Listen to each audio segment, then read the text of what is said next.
विभिन्न दिनों से चर्चा चल रही है कि कैसे हम अपने जीवन को उन्नत बनाएं, कैसे अपने जीवन को सर्वश्रेष्ठ बनाएं, कैसे अपनी लाइफ को मैनेजमेंट करें कि जिससे हमारा पुण्य बढ़े। क्योंकि आज सबसे ज़्यादा लोग परेशान हैं, तो किस कारण से हैं? पुण्य की कमी के कारण। लोग ये समझते हैं कि इस व्यक्ति ने हमारे साथ ऐसा कर दिया, लोग बुराई करते हैं। लेकिन सब अगर हम देखा जाए और हम प्रकाश डालें अपने जीवन पर, तो हम वर्तमान में भी कितनी क्रियाएं ऐसी करते हैं कि जिससे हमारा पुण्य बढ़े। पूर्व का तो हमें नहीं मालूम कि हमने क्या किया, लेकिन वर्तमान को तो हम अच्छा बना सकते हैं। वर्तमान में जैसे कर्म हम करेंगे वैसा ही फल आगे आगामी काल में हमें प्राप्त होगा और वैसा ही हमारा जीवन बनेगा। क्योंकि जब फल भोगते हैं तो बड़े कष्ट होते हैं। तो चर्चा चल रही थी कि माता पिता के द्वारा पुत्री को शिक्षा देना, ये जिन दत्त चरित्र में उल्लेख आता है उसमें प्रकरण आता है कि हे पुत्री, आज तुम अपने पिता के घर से अपने पति के घर जा रही हो, ऐसा आप लोगों को भी कहना है। इसीलिए बताया जा रहा है कि यहाँ जो कुछ भी तुम क्रूरता, दुर्जनता एवं चपलता आदि दोष करती थी, वे सब तेरे लड़कपन में संभाल ली जाते थे, परंतु अब तुम वधू बनकर जा रही हो, इसलिए इन्हें तुम सर्वथा छोड़ देना। यदि इस शिक्षा के अनुसार ना चलकर तुमने विपरीत किया तो प्यारी बेटी, तुम समस्त कुटुंबियों के लिए विषबेल के समान दुखदायिनी गिनी जाओगी। कितनी अच्छी शिक्षा दी जा रही है ग्रंथों में। क्यों दी जा रही है? आज जैसे कोई लड़की है, वो सर्विस करने लग जाती है, खुद कमाने लग जाती है, और कई बार तो स्थिति ये बन जाती है कि पति से ज़्यादा कमाती है, तो वह फिर ये सोचती है कि मैं तो नौकरी कर रही हूँ, तुम्हें हमारे हिसाब से चलना, चलो, नहीं तो लड़ाई हो जाती है। आज तलाक सबसे ज़्यादा हो रही हैं। तलाक का कारण यही है कि जब दोनों कमाने लग जाते हैं तो बस बराबरी के हो जाते हैं और फिर दबाव नहीं रहता है। पहले तो देखो स्थिति ये रहती थी कि दहेज के कारण ये सब विवाद होते थे, है ना। अब वो भी समस्या खत्म हो गई, तो अब ऐसा होने लगा कि सर्विस करने लगती है। तो आजीविका के लिए मना नहीं किया है। जैसे कोई महिला है, लड़की है, वह पढ़ाई आदि का काम कर रही है, उसके लिए कोई मना नहीं है। लेकिन जो बाहर जाती है ना जॉब करने, बोलते नौकरानी बोलते ना, नौकर बोलते, जैसे लड़कों के लिए कि सर्विस करते ना, आचार्य जी बोलते मालिक बनो, ऐसे ही कन्याओं के लिए, बालिकाओं के लिए अपन पढ़ाई तो करवाएं। अगर कालांतर में ऐसी व्यवस्था हो जाए कि ऑनलाइन शिक्षा होने लगे तो बहुत अच्छा रहेगा। इससे एक फायदा है। दिक्कत तो है, कई परेशानी है, माइनस पॉइंट, लेकिन कम से कम बालिकाओं की, लड़कियों की सुरक्षा होने लगेगी। इससे बाहर पढ़ने जाती हैं, अब कैसे रह रही, क्या कर रही। हम लोगों को तो सब चीज़ें ज्ञान में हैं, ज्ञात हैं, लेकिन कुछ चीज़ों का हम उल्लेख नहीं कर पाते हैं। हम लोगों की भी मर्यादाएं रहती हैं। तो इधर लिखा है फिर, जिस प्रकार तेरा पति तुझे रखे उसी अवस्था में संतोष रखना, सर्वथा छाया के समान अपने पति की अनुगामिनी बन होना। अब जैसा इन ग्रंथों में लिखा वैसा आजकल नहीं हो सकता, ये हम भी जानते हैं। क्योंकि अगर पति के लिए भी ज़्यादा अगर अपन इस प्रकार से करते हैं तो वो भी एक दिक्कत तो जाती है। लेकिन लिखा है तो उसके अनुसार पालन तो कर सकते हैं। जो कुछ तेरा पति कहे उसे तू अवश्य ही करना। पति के सुख में सुख, दुख में दुख मानना। अपने चित्त को कभी भी बुरी बातों की तरफ ना ले जाना। तो ये क्यों लिखा है ग्रंथों में? क्योंकि अगर ये पालन नहीं करते हैं तो बहुत सारी समस्या आती। ऐसा नहीं कि मुनिराजों को भी आचार्य ऋषि समझाते हैं, सिखाते हैं, पढ़ाते हैं, बताते हैं, और मुनिराज खुद भी पालन करते हैं। अब समाज में रहना पड़ता है। सोचो, लोगों को तो दिखता है बहुत अच्छा अच्छा जो दिखता है ना, अगर बैकग्राउंड में जाएंगे आप बहुत सारी समस्याएं भी आती हैं। क्योंकि पहले एक घर में रहते थे, अब इतनी सारी समाज में रहना, अलग अलग तरह के व्यक्ति रहते, कोई कहेगा ऐसा करो, कोई कहेगा ऐसा करो, तो कभी निर्णय हो ही नहीं पाता समाज के कार्यों में। इसलिए फिर उन्हें भी मजबूरी में फिर निर्णय लेना पड़ता और हम लोगों को भी, नहीं तो काम नहीं हो पाता। इसलिए बोलते ना, एक जगह लिखा था कि सलाह के साथ सलाह नहीं सहयोग दें। हमने उसको सुधार कर दिया कि सलाह के साथ सहयोग दें। और हम तो कहते हैं हर जगह दीवार पे लिखवा दो, कहें नहीं करें। क्योंकि हमारे पास भी बहुत सारे लोग आते हैं सलाह देने, ऐसा कर लो, तो सलाह तो दो, सहयोग भी तो करो। सलाह देने वाले बहुत आते हैं। आपको सबसे ज़्यादा आज डॉक्टर मिलेंगे, वकील मिलेंगे, बिना पैसे की सलाह मिलती है। अभी आपको सर्दी हो गई, कुछ हो गया, आप बताओगे तो कितने लोग बता देंगे इलाज, और हो सकता है कि वो खुद नहीं करते होंगे कभी, और सलाह फ्री में मिलती है। इसी प्रकार से डॉक्टर फ्री में मिल जाते। तो ये लिखा है कि आगे के क्रम में कि हे सुते, धर्म कार्यों में रत रहना, नित्य देवसास गुरु की भक्ति में तत्पर विनम्र रहना।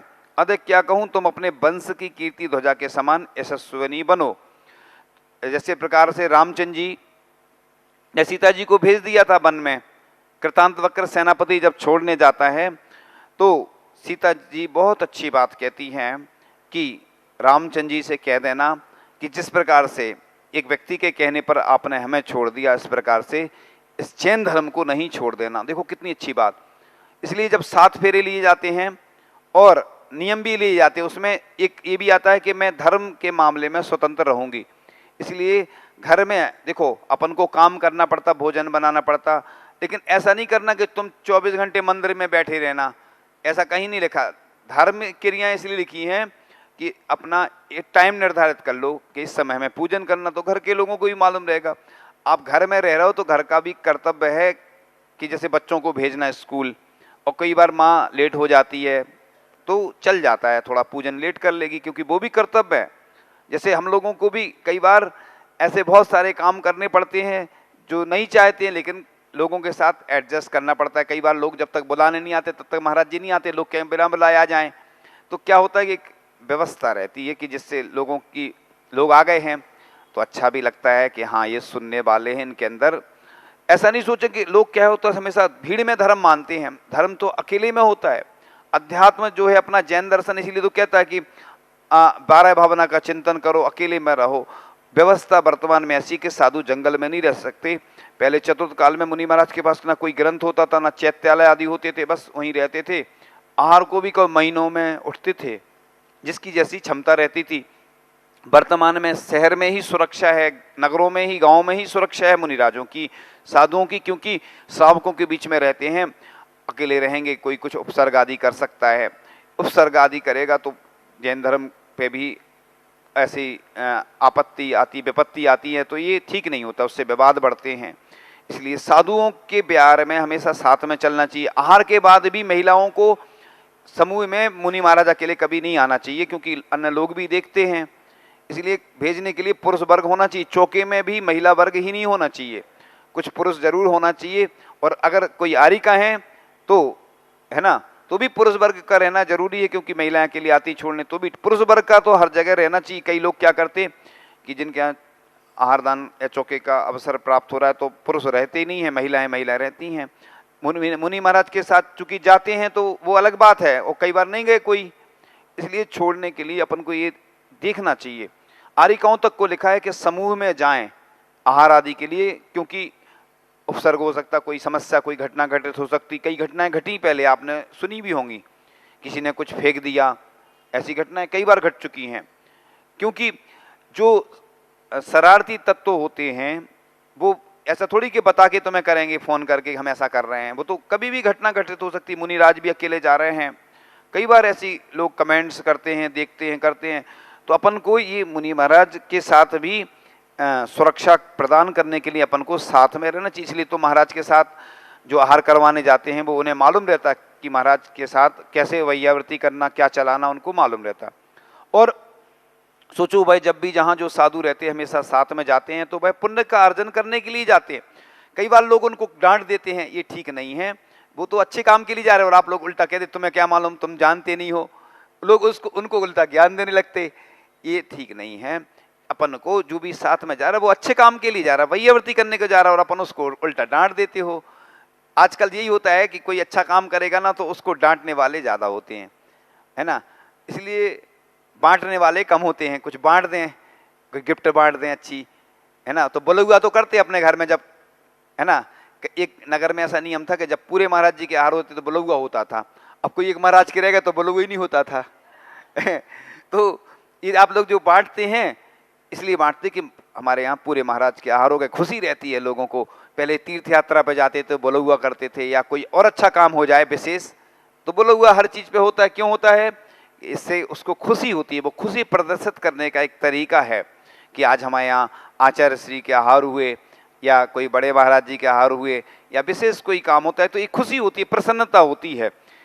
और ऐसा नहीं सुना आपने कभी कि कोई ने दान दिया हो और प्रसन्न होकर नृत्य कर रहा हो, आनंद मना रहा हो कि आज हमें प्रतिमा विराजमान करने का सौभाग्य मिला। ऐसे भी लोग करते हैं, बोलोगे इसका भी प्रतिमा जब आती है कोई बड़ी प्रतिमा, तो ये मंगलकारी अवसर आते हैं तो अपन क्यों करते हैं ये काम?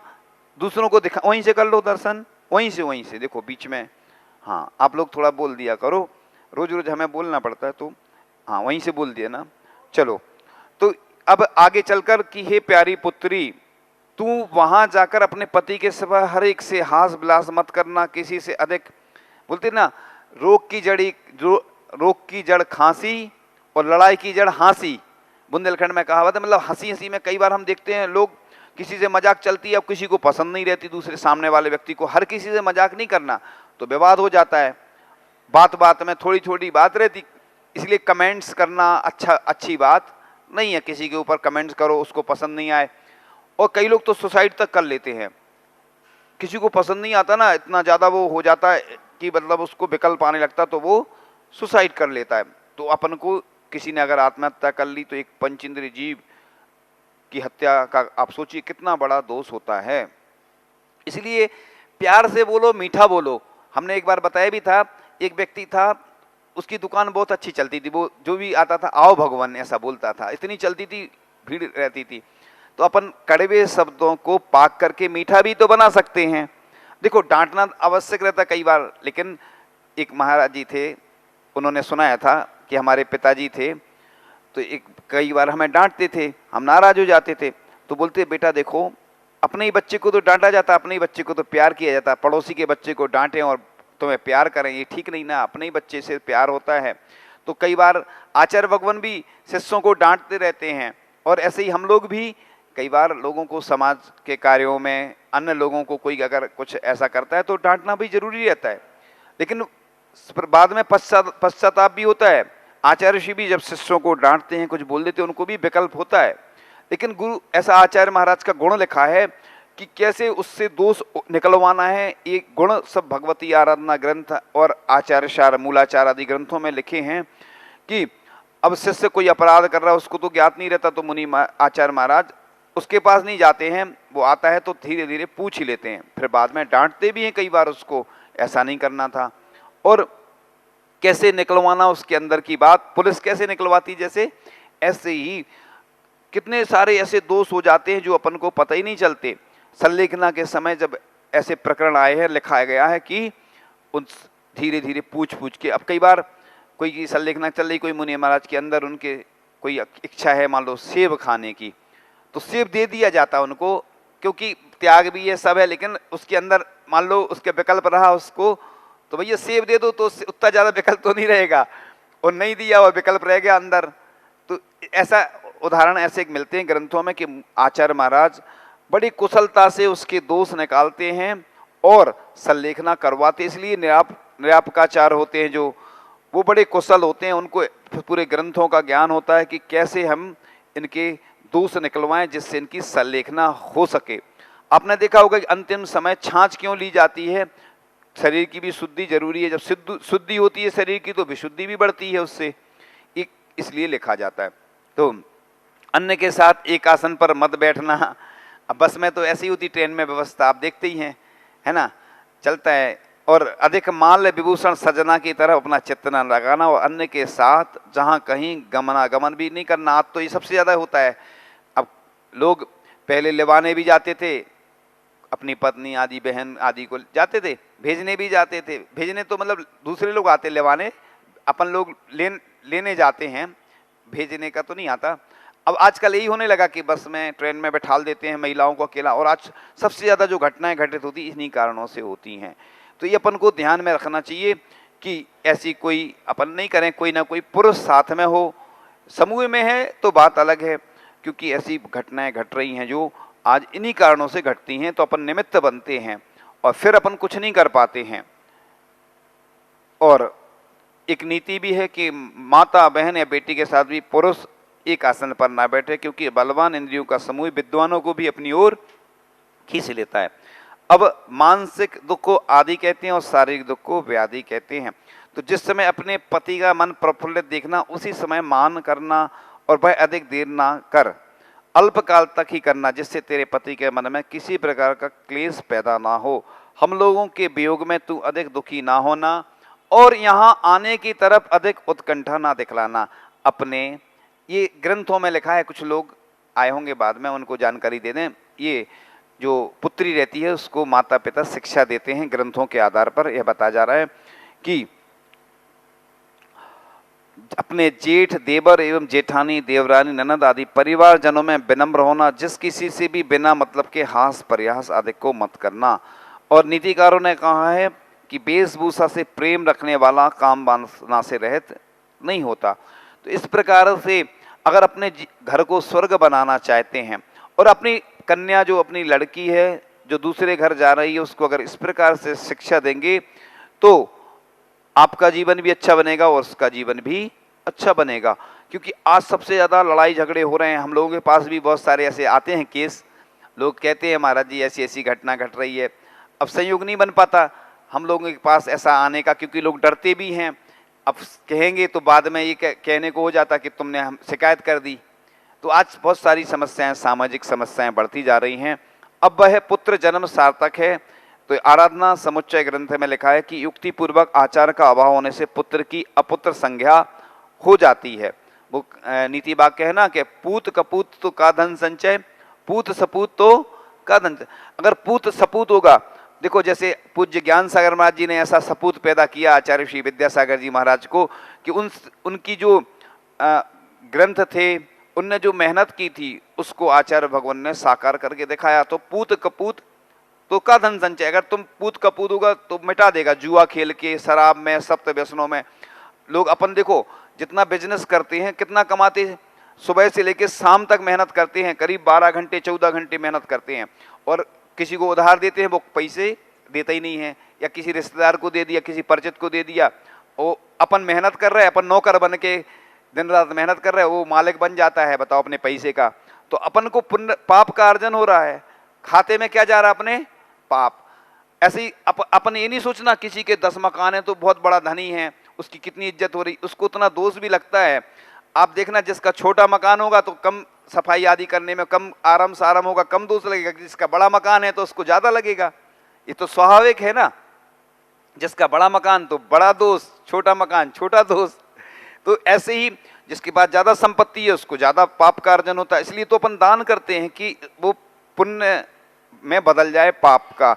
इसलिए अपन को सुकून की जिंदगी जीना चाहिए। जितना हमें कमाना। एक व्यक्ति थे एक नगर में, और वो क्या करते थे, शायद 11-12 बजे दुकान खोलते थे और उनके यहाँ ग्राहक खड़े रहते थे लाइन लगा के। सोचो ग्राहक कहीं पे ऐसे लाइन लगा के खड़े नहीं होते। और बाद में उनको ऐसा वैराग आया, वो धीरे धीरे ग्रस्त अवस्था में थे, मतलब उम्र ज़्यादा थी उनकी, और मुनि बन गए वो।